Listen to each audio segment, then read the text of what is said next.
Amin. Surat Yasin ayat 13.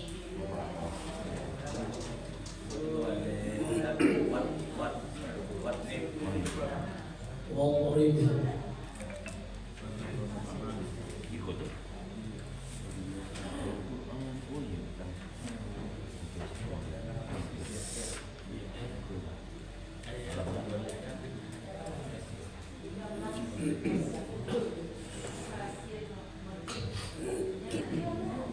تقبل الله منا ومنكم تقبل يا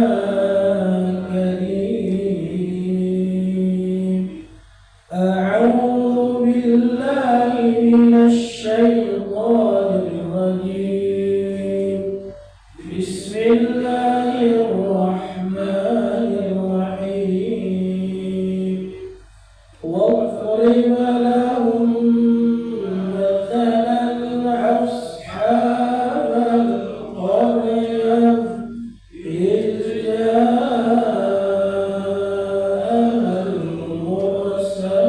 المرسلون إذ أرسلنا إليهم اثنين فكذبوهما فعززنا بثالث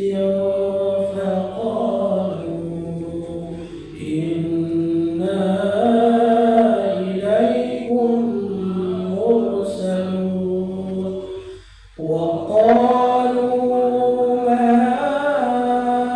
أنتم إلا بشر مثلنا وما أنزل الرحمن من شيء إن أنتم إلا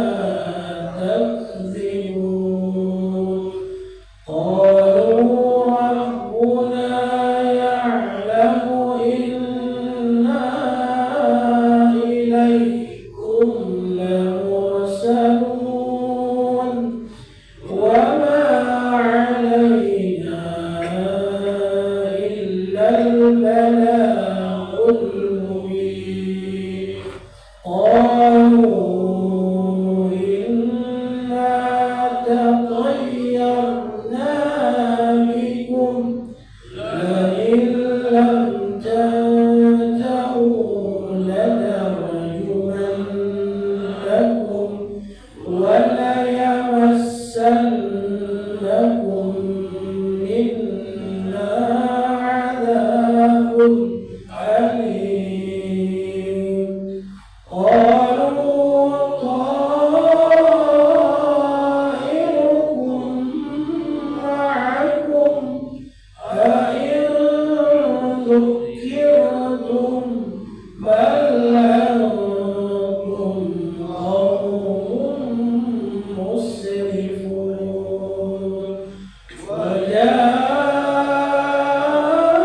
وجاء من أقصى المدينة رجل يسعى قال يا قوم اتبعوا المرسلين اتبعوا من لا يسألكم أجرا وهم مهتدون وما لي لا أعبد الذي فطرني وإليه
ادخل الجنة قال يا ليت قومي يعلمون بما غفر لي ربي وجعلني من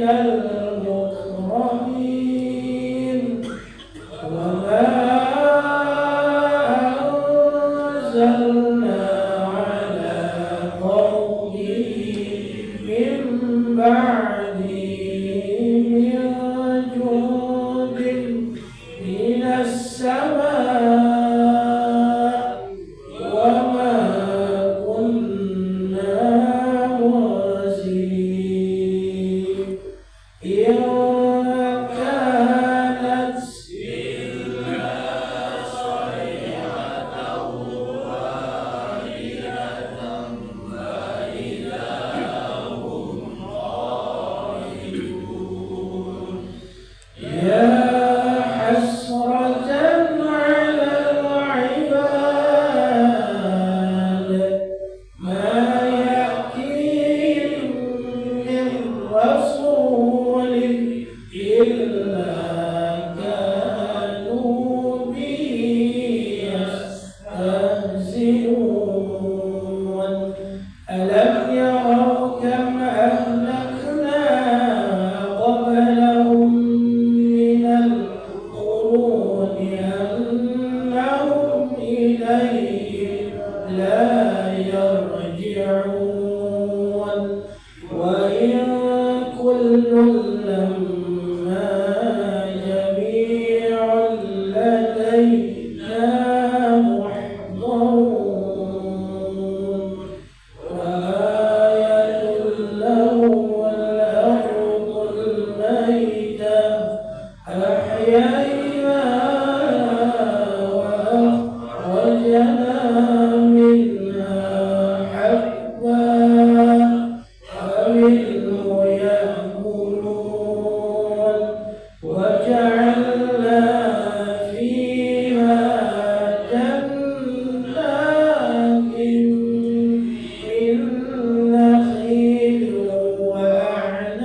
وأعناب وفجرنا فيها من العيون ليأكلوا من ثمره وما عملته أيديهم أفلا يشكرون سبحان الذي خلق الأزواج كلها مما تنبت الأرض ومن أنفسهم ومما لا يعلمون وآية لهم الليل نسلخ منه النهار فإذا هم مظلمون والشمس تجري لمستقر لها ذلك تقدير العزيز العليم والقمر قدرناه منازل حتى عاد كالعرجون القديم لا الشمس ينبغي لها أن تدرك القمر ولا الليل سابق النهار وكل في فلك يسبحون وآية لهم أنا حملنا ذريتهم في الفلك المشحون وخلقنا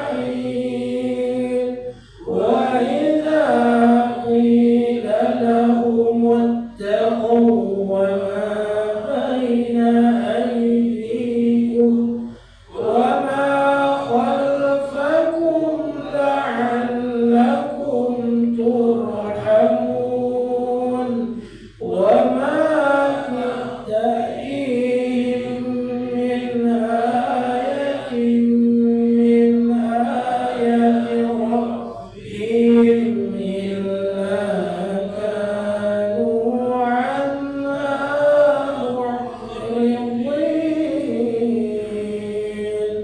وإذا قيل لهم أنفقوا مما رزقكم الله قال الذين كفروا للذين آمنوا أنطعم من لو يشاء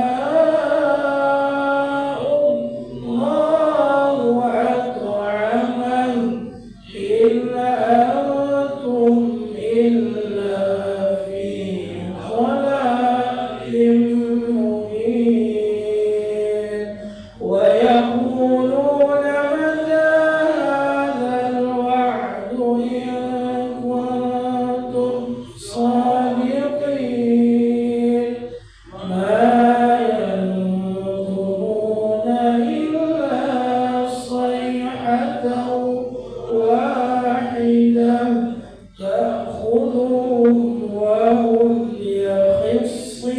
يخصمون فلا يستطيعون توصية ولا إلى أهلهم يرجعون صدق الله العظيم وصدق رسول النبي الكريم ونحن على ذلك من الشاهدين والشاكرين والحمد لله رب العالمين.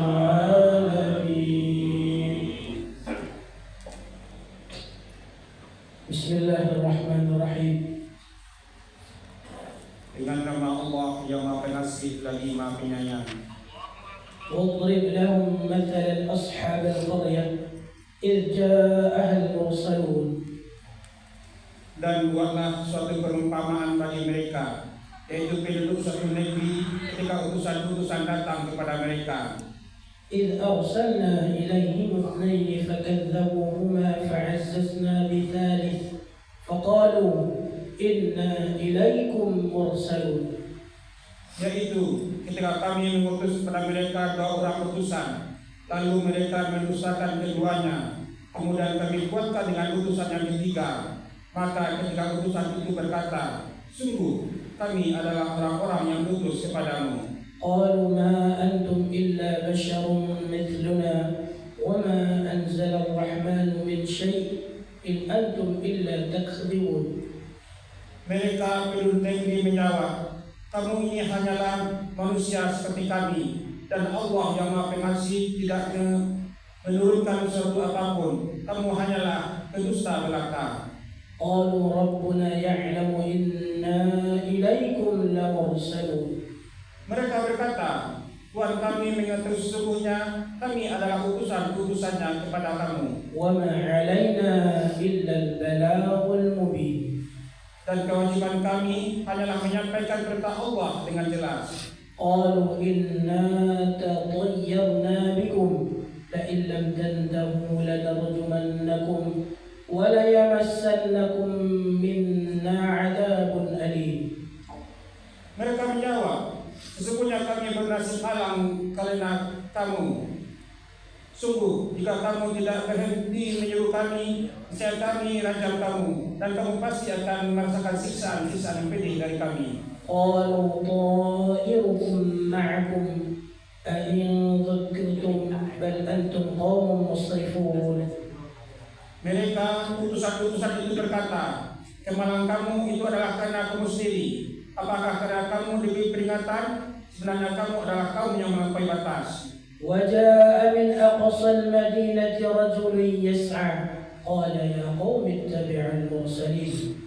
Dan datanglah dari ujung kota seorang laki-laki dengan bergegas dia berkata, "Wahai kaumku, ikutilah utusan-utusan itu."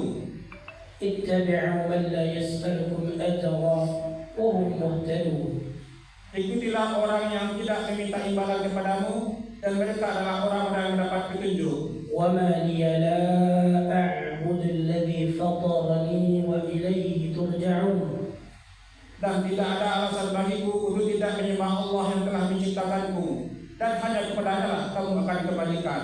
أأتخذ من دوني آلهة إن يردني الرحمن بضر لا تغن عني شفاعتهم شيئا ولا ينقذون.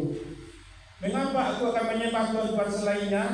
Jika Allah yang Maha Pengasih menghendaki bencana terhadapku, pasti pertolongan mereka tidak berguna sama sekali bagi diriku, dan mereka juga tidak dapat menyelamatkanku. إني إذا لفي ضلال مبين.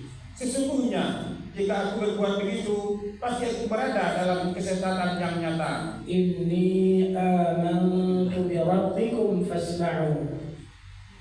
Sesungguhnya aku telah beriman kepada Tuhanmu, maka dengarkanlah pengakuan keimananku. قيل ادخل الجنة قال يا ليت قومي يعلمون. Dikatakan kepadanya, masuklah ke surga. Dia laki-laki itu berkata, alangkah baiknya sekiranya kaumku mengetahui. بما غفر لي ربي وجعلني من المكرمين. Apa yang menyebabkan Tuhanku memberi ampun kepadaku dan menjadikan aku termasuk orang-orang yang telah dimuliakan. وما أنزلنا على قومه من بعده من جند من السماء وما كنا منزلين. Dan setelah dia meninggal, kami tidak menurunkan suatu pasukan pun dari langit kepada kaumnya, dan kami tidak perlu menurunkannya. إن كانت إلا صيحة واحدة فإذا هم خامدون. Tidak ada siksaan terhadap mereka, melainkan dengan satu teriakan saja, maka seketika itu mereka akan mati. يا حسرة على العباد ما يأتيهم من رسول إلا كانوا به يستهزئون. Alangkah besar penyesalan terhadap hamba-hamba itu. Setiap datang seorang rasul kepada mereka, mereka selalu memperolok-oloknya. ألم تروا كم أهلكنا قبلهم من القرون أنهم إليهم لا يرجعون. Tidakkah mereka mengetahui berapa banyak umat-umat sebelum mereka yang telah kami binasakan? Orang-orang yang telah kami binasakan itu tidak ada kembali kepada mereka. وإن كلا ما جميعا لدينا محضرون. Dan setiap umat semuanya akan dihadapkan kepada kami. وآية لهم الأرض الميتة أحييناها وأخرجنا منها حبا فمنه يأكلون. Dan satu tanda kebesaran Allah bagi mereka adalah bumi yang mati tandus. Kami hidupkan bumi itu dan kami keluarkan darinya biji-bijian. Maka dari biji-bijian itu mereka makan. وجعلنا فيها جنات من نخيل وأعناب وفجرنا فيها من العيون. Dan kami jadikan padanya di bumi itu kebun-kebun kurma dan anggur, dan kami pancarkan kepadanya beberapa mata air. ليأكلوا من ثمره وما عملته أيديهم أفلا يشكرون. Agar mereka dapat makan dari buahnya dan dari hasil usaha tangan mereka. Maka mengapa mereka tidak bersyukur? سبحان الذي خلق الأزواج كلها مما تنبت الأرض ومن أنفسهم ومما لا يعلمون. Maha suci Allah yang telah menciptakan semuanya berpasang-pasangan, baik dari apa yang ditumbuhkan oleh bumi dan dari mereka sendiri, maupun dari apa yang tidak mereka ketahui. وآية لهم الليل نسلخ منه النهار فإذا هم مظلمون. Dan suatu tanda kebesaran Allah bagi mereka adalah malam. Kami tinggalkan siang dari malam itu, dan mereka ketika itu mereka berada dalam keadaan kegelapan. والشمس تجري لمستقر لها ذلك تقدير العزيز العليم. Dan matahari berjalan di tempat peredarannya. Demikianlah ketetapan Allah yang Maha Perkasa Maha mengetahui. والقمر قدرناه منازل حتى عاد كالعرجون القديم. Dan telah kami tetapkan tempat peredaran bagi bulan, sehingga setelah ia sempat sampai ke tempat peredarannya terakhir, kembalilah ia seperti bentuk tandan yang tua. لا الشمس ينبغي لها أن تدرك القمر ولا الليل سابق النهار وكل في فلك يسبحون. Tidaklah mungkin bagi matahari mengejar bulan, dan malam pun tidak dapat mendahului siang. Masing-masing beredar pada garis sedarnya. وآية لهم أنا حملنا ذريتهم في الفلك المشحون. Dan suatu tanda kebesaran Allah bagi mereka adalah bahwa kami angkut keturunan mereka dalam kapal yang penuh muatan. وخلقنا لهم من مثله ما يركبون. Dan kami ciptakan juga untuk mereka angkutan lain seperti apa yang mereka kendarai. وإن نشأ نغرقهم فلا صريخ لهم ولا هم ينقذون. Dan jika kami menghendaki, kami tenggelamkan mereka, maka tidak ada penolong bagi mereka dan tidak pula mereka diselamatkan. إلا رحمة منا ومتاعا إلى حين. Melainkan kami selamatkan mereka karena rahmat yang besar dari kami dan untuk memberikan kesenangan hidup sampai waktu tertentu.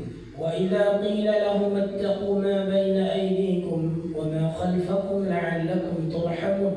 Dan apabila dikatakan kepada mereka, takutlah kamu akan siksa yang di hadapanmu di dunia dan azab akan datang di akhirat agar kamu mendapat rahmat. وما تأتيهم من آيات من آيات ربهم إلا كانوا عنها معرضين. Dan setiap kali suatu tanda dari tanda-tanda kebesaran Tuhan datang kepada mereka, mereka selalu berpaling darinya. وإذا قيل لهم أنفقوا مما رزقكم الله قال الذين كفروا للذين آمنوا أنطعم من لو يشاء الله أطعمه إن أنتم إلا في ضلال مبين. Dan apabila dikatakan kepada mereka, infakkanlah sebagian rezeki yang diberikan Allah kepadamu. Orang-orang yang kafir itu berkata kepada orang yang beriman, apakah pantas kami memberikan makan kepada orang yang jika Allah menghendaki dia akan memberinya makan? Kamu benar-benar dalam kesesatan yang nyata. ويقولون متى هذا الوعد إن كنتم صادقين. Dan mereka orang-orang kafir itu berkata, kapan janji hari berbangkit itu jika terjadi jika kamu orang-orang yang benar? ما ينظرون إلا صيحة واحدة تأخذهم وهم يخصمون.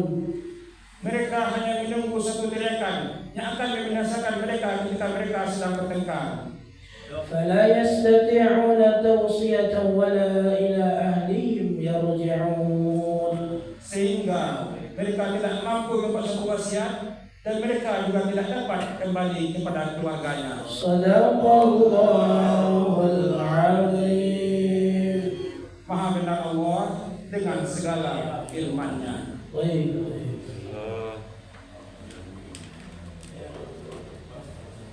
Lewat zaman emas.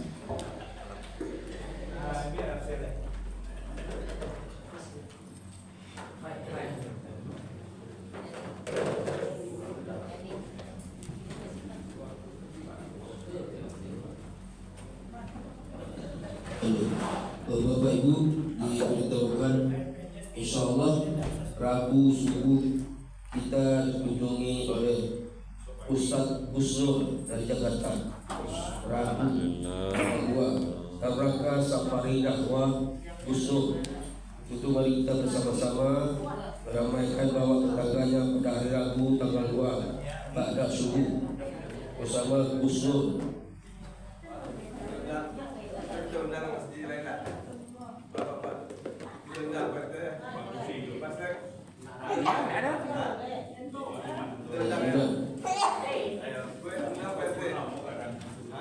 Al-Maidah jangan lupa ini.